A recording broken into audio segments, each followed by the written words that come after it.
Kobolds are some of the dumbest, weakest monsters in D&D. They should not be much of a threat. Well, maybe. Chances are you're running kobolds completely wrong in your game. There's a story that's legendary in the annals of dungeon mastery about a DM named Tucker whose kobolds terrified high-level players. And I guarantee you, if you use Tucker's strategy in your own game, your players will not forget this kobold encounter. It's terrifying, it's deadly, and it's incredibly fun. This is the kind of story your players will tell for years. Hey there, adventurers. My name is Judd, and this is Short Rest Studios, where we believe fun builds community. I think most of us DMs kind of play our monsters mechanically straight. We do only what it says in the stat block, and our encounters just wind up being sort of by the numbers. But if we take a little time to think creatively through what the info in the stat block means, how it might translate to actual behaviors by those monsters, these encounters will go from boring to thrilling. Your players won't forget them. It's a famous story, and I've talked about it before. Tucker's Kobolds, Dragon Magazine, number 127, November 2nd, 1987. Roger E. Moore's editorial for the month was a response to readers asking for advice on building encounters for higher level AD&D characters. So he tells the story of a game he played in that was run by a guy named Tucker. Tucker's dungeon was full of hallways that transmogrified your players' donkeys into demons, acid baths, and the world's nastiest kobolds. Moore wrote, "When I joined the gaming group, some of the PCs had already met Tucker's kobolds, and they were not eager to repeat the experience. The party leader went over the penciled map of the dungeon and tried to find ways to avoid the little critters, but it was not possible. The group resigned itself to making a run for it through level 1 to get to the elevators where we could go down to level 10 and fight okay monsters like huge flaming demons. It didn't work. The kobolds caught us about 60 feet into the dungeon and locked the door behind us and barred it. Then they set the corridor on fire while we were still in it. 'No!' screamed the party leader. 'That's them! Run!' Here's the thing. These kobolds, there wasn't actually anything special about them. They were regular run-of-the-mill kobolds, but the players in Tucker's game were scared to death of them, and not everyone made it out of the lair alive. These kobolds were nightmares for the players because they were run by a DM that knew how to squeeze every ounce of threat out of them. So how on earth did Tucker make these kobolds so terrifying? Well, he ran them right. Here's where we get into the tactics and some key principles that you can use to turn these weak creatures into an absolute nightmare. A couple side notes before I continue. I'm mainly using the 2014 Monster Manual here, but all this will still translate to 2025 kobolds as well, except for one minimal difference. And I want to point out here that Keith Amon's book, The Monsters Know What They're Doing, has been a great resource for me. I'm going to drop a link to it in the description. Given the characteristics, stats, and abilities of kobolds, how might they actually behave if they're trying to protect their home from invading adventurers? The kobolds need to play to their strengths and defend their weaknesses, within reason, since, they're not very smart. So what are those? Kobold stats are pretty dismal. They're under 10 on everything except dexterity. They're not especially smart, they're not strong, but they're quick and they're agile. They're sensitive to sunlight. 2025 kobolds are not, but we're going to pretend they are. That's a weakness, but they also have dark vision. Add to that the fact that they're good at tunneling and building, and they have a sort of inherent aptitude for building traps. All this means that their homes would be underground, there'd be traps everywhere, and they'd be full of dark tunnels that are just a little too small for the average humanoid to get around in.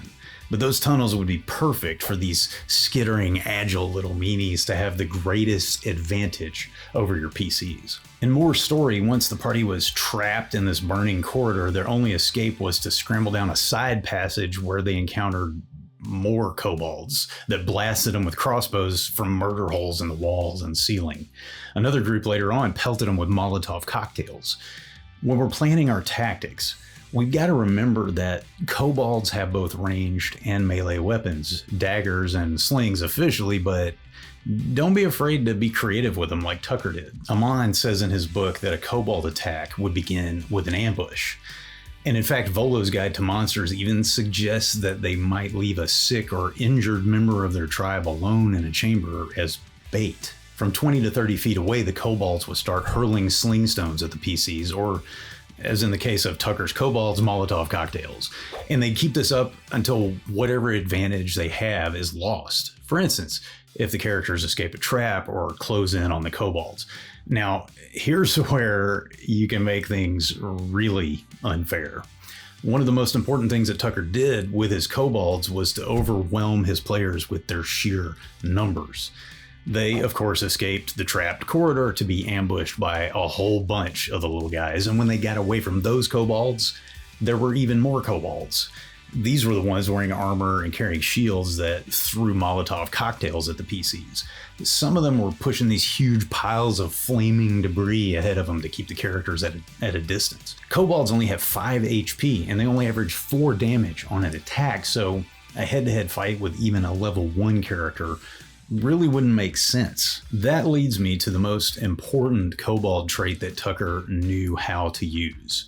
Pack tactics. No, not that guy. Pack tactics give kobolds advantage on attack rolls whenever an ally who is not incapacitated is within 5 feet of them.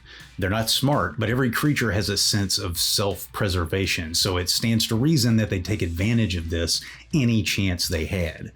After that initial ambush, they just swarm because of their low AC, hit points, and damage, and the fact that they have 1 action per turn. The only chance kobolds have is to overwhelm their opponents with numbers.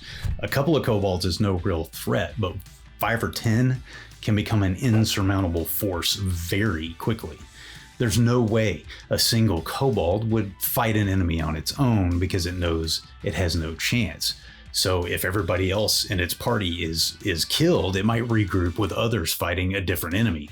But if it's seriously injured, it's going to run. And they're not smart, I know, I've said that a lot, and they have no bonus actions or reactions, so rather than disengaging, it would dash to get away. And that's why you have multiple groups of kobolds waiting in the dark for your players, and I hope your players have enough sense to run away. So in Tucker's game, after the players finally managed to escape to another level of the dungeon, after many more encounters with these nasty, insane kobolds, this party of 6th to 12th level characters realized that to get out of the dungeon, they'd have to do it all again.